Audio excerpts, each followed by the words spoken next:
Hello, everyone. I'm Chester44, Hassan is Falai, and welcome to this Let's Play of Wrath of the Righteous. Last episode, we managed to save Count Dayron Aaronray from a demon attack, and he is now part of our party, or one of our companions. We'll deal with that later. We also found the last members of the Desna group, who had tried to do something of the Wardstones. And when we went back to speak with them, we had a vision of Elysium. The realm of Desna. A very peaceful place. For now, however, we must move on. And while we still have the time, we're going to make a quick trip. Well, not necessarily a quick trip, but we are going to make a trip over to the Blackwing Library. We'll stop at the Hanged Cultist on the way. Just because it's on the way. Got it. And now the Blackwing Library. We can evade the enemies, so I shall. A lost bag, we'll pick that up later. For now, the library. Alright, let's start taking a look around. Interesting. Ooh. Terendelev, the Guardian of Canabres. I won't read this whole thing, because it's information. However, that will give us a boost. +1 morale bonus to AC against dragons. Bit weirdly specific, but... Pardon?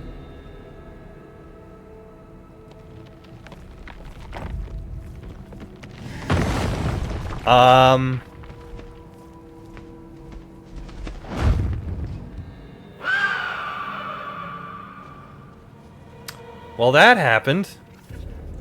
Whoa, did you see all that? It was just standing there, still as a statue, and then it just up and flew away.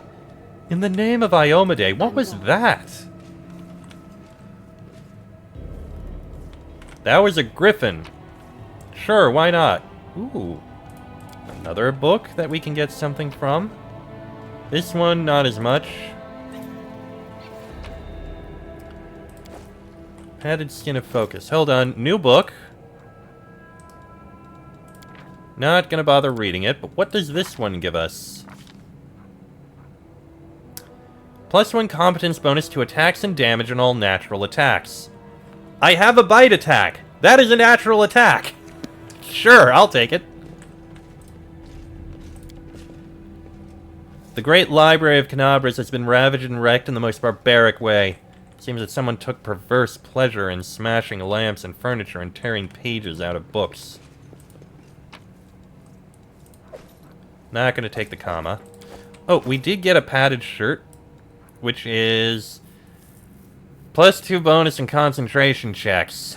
That is not useful to me in the slightest. We got some people over here. A stocky knight with a head of messy black hair stands before you. His armor is spattered with blood. He greets you with a deep, booming voice. Ha! Crusaders? Excellent. I am Captain Shalib Sazamal, and these are my men. I am about to burn these vile backstabbers and heretics here, these pathetic imitators of the traitor Arilu who tricked their way into the ranks of the Crusaders. The knight nods at a heap of severely beaten people and a strange elf whose appearance seems jarring for some unknown reason. Sazamal bellows threats at his prisoners, who seem to be in a state of deep shock and utter terror. A strange feeling rises up within you. It is pure instinct. You don't know what you're about to do, but you are certain that it is right. Did you see what happened to the griffin statue? What was it? The knight makes a helpless gesture and shakes his head in confusion. I have no idea. I didn't lay a finger on that statue, I swear. What happened to the library? Demons showed up and carried everything off. I wasn't here to see it myself. I was fighting in the square. But these filthy traitors told me everything. My fists made them quite chatty. So what, you tortured them? Do you think those methods are worthy of a crusader? Under ordinary circumstances, no. But look around. The city is burning. Now is not the time for squeamishness. Why do you want to burn them? The warrior howls like a wild animal. Look around you! The city is in burning ruins, so many innocent lives lost, and all because of abominations like these here.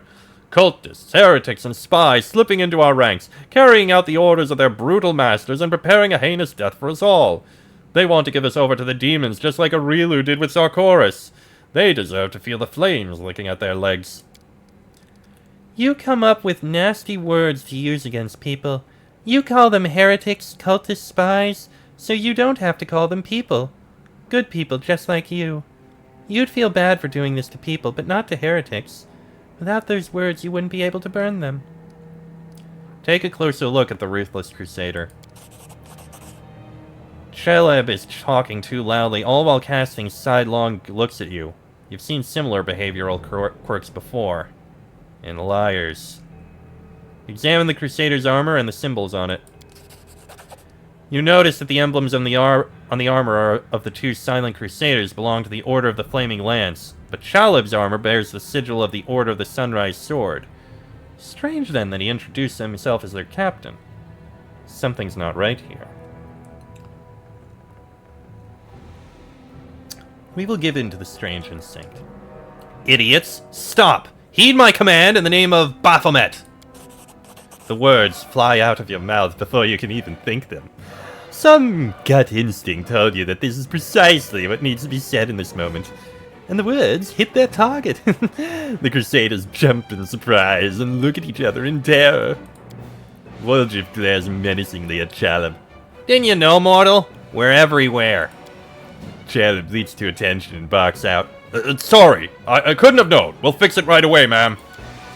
An inexplicable feeling of rightness flows through you. Oh, you enjoy seeing the look of oafish terror on the faces of the Crusaders and his lackeys when you rebuke them for their fecklessness. Report, who are you?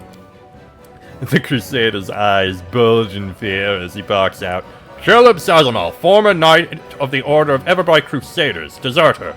These two are my mates from playing cards, local fences for stolen goods. Reliable men. We set an ambush and caught 4 Crusaders.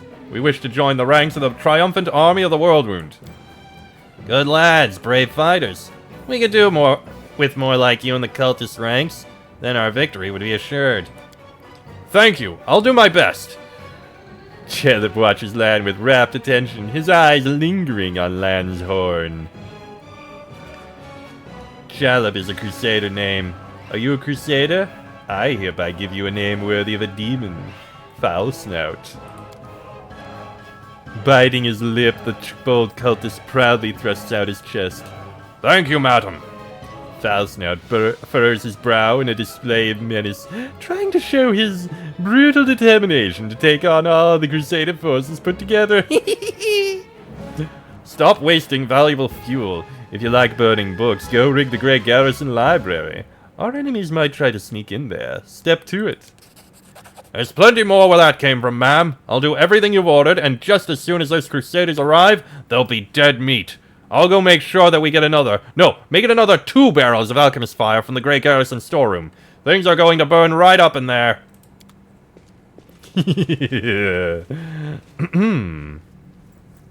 Right then. There's something here. Let's finish looting things first. Ooh, another book. This one is Temples of Iomade, Father Lorien's Guide for Neophytes. What does this one give me? +1 shield bonus to AC against demons. Hey, that's good to have. Okay, we got that. We got, let's see, that's a regular dagger. Interesting. Another book. The Keen Edge of Truth. This bookcase is full of text describing demons and methods of fighting them. Regrettably, all this knowledge wasn't enough to save Canabras from the spawn of the Abyss. How to make money during the war against the demons. Don't need that. Okay, and a Knowledge Arcana check. I think I did it. Some monstrously large demonic blade fell upon the library, splitting the ruins in two and leaving an enormous black scar. It is possible that Daskari himself was the one to destroy this building with his terrifying scythe, Rift Carver. And one more book to look at. This one gives us what? The Keen Edge. The Keen Edge. +1 competence bonus on saving throws against swarms. Not too shabby. Praise Iomade, we're saved! You came just in time. A blind elf stands before you. He looks extremely strange. His face wears its years heavily, which is unusual for members of his race. Thinning gray hair, a ragged beard, sightless milky eyes, pale, papery skin covered in age spots, a spine curved by the passage of time. This is not how elves typically age. The youth that graces the faces of elves, even on their deathbed, has totally abandoned this decrepit specimen. That is an elf. With a beard. I guess the worst can be found even among the best. The old elf holds out his hand in your direction in the perennial gesture of the blind, greeting you with an unexpectedly strong and calm voice. Hello. I am the storyteller, and I wish to thank my rescuers. That is you, if I am not mistaken? Storyteller? Heh, that's the first I've ever heard of a venerable old-timer like that having a street name. Sometimes a person can lose their name, but Mama and Papa are gone, friends are gone, and there's nobody to ask what it was. So instead of their name, a person can pick any word that is good. Everybody has to have a name. Or do they? I don't know. Who are you? The old elf frowns. I prefer people to call me storyteller. It very accurately describes the sphere of my occupations and interests. In most of the places I have been, I am known by that name. When I was little, my mother and father used to tell me stories. But I have no one to tell me stories now. Sometimes Grandma does in my dreams, but I always forget them in the morning. Can you tell me a story? The corners of the blind elf's mouth slowly creep upward. For you, I may have a story to tell, but perhaps it is you who has a story for me. There was a griffin statue here. It suddenly came to life and flew away. Do you know anything about it? The griffin stood in this library for decades, but only today did he take flight. Why? I do not know, but I am glad his ancient slumber came to an end. He has a long story behind him, and yet the real tale is only just beginning today. No, I will not reveal his secrets. I think your paths will cross again, so you can ask him yourself. I want to talk to you about something. The old elf responds with dignity and courtesy, but firmly. In thanks for my rescue, I of course will render you a service in turn, whatever it may be. However, at this moment, I wish to be somewhere safer than the present surroundings. My recent adventures have fatigued me greatly. I would be grateful if you could help me to a safe shelter of some kind. The stubborn set of the elf's mouth tells you that he won't change his mind. Typical. You do someone a good turn, and instead of saying thank you, they just ask for more help. Go easy on the old elf. He's had a rough go of it. Yeah, because we've had it so easy. We can't not help him. If it was up to me, Grandfather Elf, I'd throw you over my shoulder and carry you out of here. This is no place for old folks. I'm taking you to the Defender's Heart. The storyteller lowers his voice slightly. Please, wait. I am not the only one thankful to you. That young crusader over there is eager to give his regards, but he is too shy to approach you. I can tell from his quickened breathing. Take pity on the lad and accept his thanks. The young man with aristocratic features wipes the sweat from his brow and gives you a courteous bow. Allow me to introduce myself. Brother Claim at your service. Thank you for helping us. We thought we were doomed to perish. There is death everywhere here. Sometimes I think we are all doomed, but then death has passed us by and we are all still alive. Lan looks at Ember with sorrow in his eyes. But you're an elf. You should live hundreds of years and never even worry about dying. Little elf girls shouldn't even know such words. When children are thrown into the middle of a war, they learn many sad things. That is why we have to win, so that other boys and girls don't have to learn what we did. Who are you? We are the Crusaders of the Order of the Flaming Lance. Our order dictates itself to the pursuit of hidden knowledge and magical methods of fighting the demons. We are searching for our leader, Sister Miamir, the Scholar. She spent the last few weeks here, working day and night on some important research. When the demons attacked the city, we rushed here to find her, but it seems she left the city shortly before the attack began. Mia just left the city, leaving no word of where she could be found. None. She left in a hurry without leaving any notes or orders. Why? We have no idea. The only thing that may serve as a clue is this book, the one she was studying. The knight holds out the leather-bound tome to you. Collection of ballads composed by a bard who fought in the Second Crusade. The first songs are brimming with swaggering optimism, but as the collection progresses, the texts grow darker and more obscure as the despair and madness slowly take possession of the bard's mind. Mir has annotated one of the verses. Long dead fingers of blackest stone, the forbidden tree stretches out its branches to me. White pebbles dog my steps, 1,000 piercing eyes on hoar-frosted ground. The winter sun's rays caress the runes, ancient symbols burn on hardened bark, secrets crusted over with white lichen, and a white fog steals over my weary mind. In Mir's handwriting, a note reads, Tree, runes, stone book of the druids of old Sarkoris here? Mir's note mentions something about a stone book belonging to the druids of old Sarkoris. What does that mean? Stone books. The druids of old Sarkoris used sacred trees as books. They carved their secret knowledge on the bark. When the demons came, the druids resorted to a dark ritual that turned the trees to stone and the druids themselves into undead, doomed to guard their stone library grove forever. That happened far from here in the Stone Wilds. Is it possible that's where Mir went? Or maybe she found one of those trees somewhere nearby. I don't know. So, the stone statue in the library suddenly turned into a living griffin? What happened? That statue was carved in old Sarkoris long before the demonic invasion. Everyone marveled at the beauty of its fine stonework. Each feather was practically lifelike. They would say the griffin looked like it was about to spread its wings and take flight, but no one thought it would actually happen, of course. Believe me, I'm just as surprised as you are. Having said that, I do have an inkling of an idea. The knight rubs his chin thoughtfully. There was a legend in Sarkoris that mentioned an ancient chieftain who could turn into a beast and who vanquished countless enemies, but one day he just vanished. It claimed he was sleeping somewhere, but would wake up one day to save Sarkoris from a terrible fate. Everybody thought it was just a tall tale. Obviously no shape-shifting chieftain showed up to stop the demonic horde. Perhaps the statue was that very same person, slumbering in stone, waking up only now that a demon lord has come real close? Don't take my word for it, it's just a guess. I hope we get a chance to take a closer look at the griffin. How did you end up in this trap? That traitor met us at the door. He seemed a faithful and passionate crusader, and we didn't suspect a thing until they attacked us from behind and knocked us out. We didn't expect such trickery. Most of our order brethren are dead, and we were desperate to believe that this man in armor was a fellow crusader, a comrade. While we were unconscious, they removed our armor and tossed us on the pyre of books. What macabre blasphemy. Ain't it always the way? You start to think you might be able to trust a fella, and boom, he goes and stabs you in the back.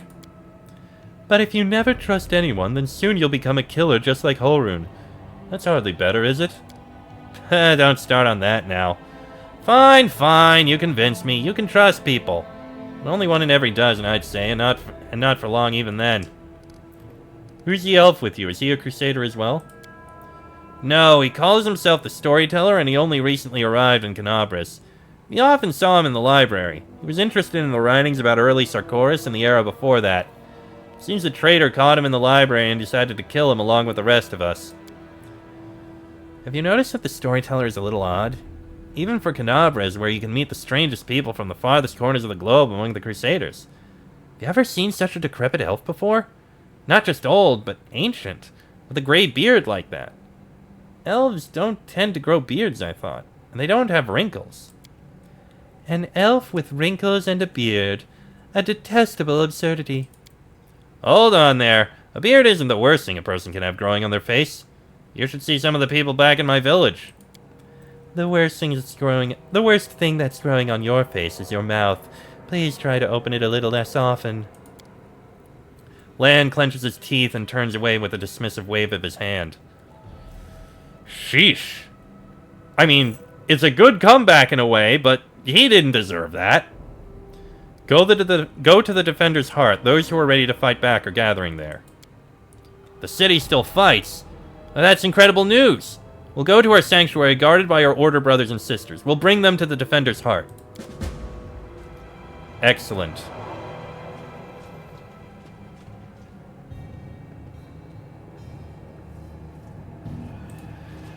Now then, storyteller. I'm taking you to the Defender's Heart. Please accept my sincere thanks once again. And if I may, please don't rush. I will struggle to keep up with your long legs. Yeah, we'll go back to the Defender's Heart now. May as well. Okay, we've made it back.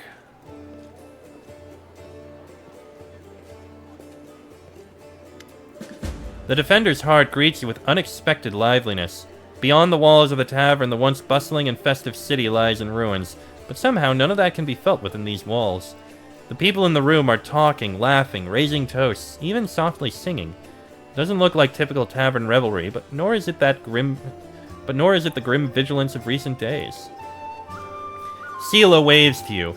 She is sitting at a table with the trio you met previously, the knight, the half-elf, and the red-headed halfling. Falai, come, let me properly introduce you to Ellen, Janna, and Curl, the fearless warriors of the League of the Inspiring Cart. Seela pushes a mug of beer toward you and speaks softly. It was me who convinced Yerbeth to use what Janna, Curl, and Elon found for a little party. If you look out the window, you might think the end times have come and the abyss has devoured us all. I thought some simple pleasures, good food and good company, could help keep the gloom at bay. Seela looks at you hesitantly, as if trying to gauge your reaction. I understand. We need to continue living and fighting, however hard that might be, even amidst the chaos that has befallen the city. Allow me to declare my support for Seela's decision as well. Experience tells me that we should shed no tears until after our victory. If we start to mourn the fallen while the battle is still raging, we'll be jeopardizing all our efforts.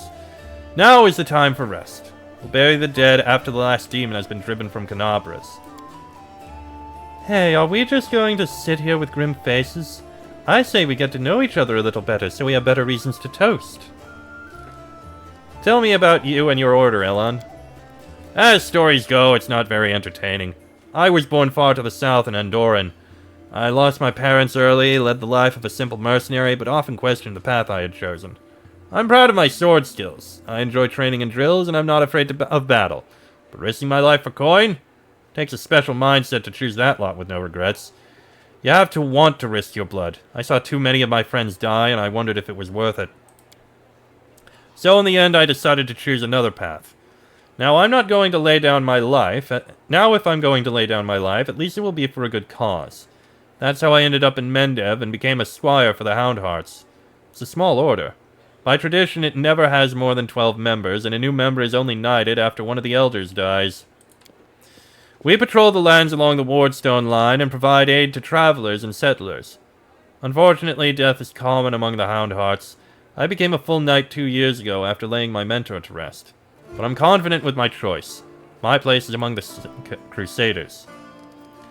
Have you been serving in the Eagle Watch for long, Janna? I signed up 4 days before the demon attack. Am I lucky or what? Ha ha ha ha. Janna lets out an overly boisterous laugh. I'm an apprentice of a famous fencing master from Mivon, and I learned a thing or two from him, believe me. I soon got bored of fighting off bandits and getting involved in the petty squabbles of the bickering river kingdoms. I wanted a proper challenge, and you can't find a better place than Mendev. And what do you know, the moment I arrived, the demonic invasion began. My father would say that's no accident. Fate brought me here. What about you, Curl? How did you end up among the condemned? I just did what everyone else was doing. I grew up in the slums where everyone stole a little, or maybe smuggled, or guarded stashes, so... Curl stares into his mug gloomily.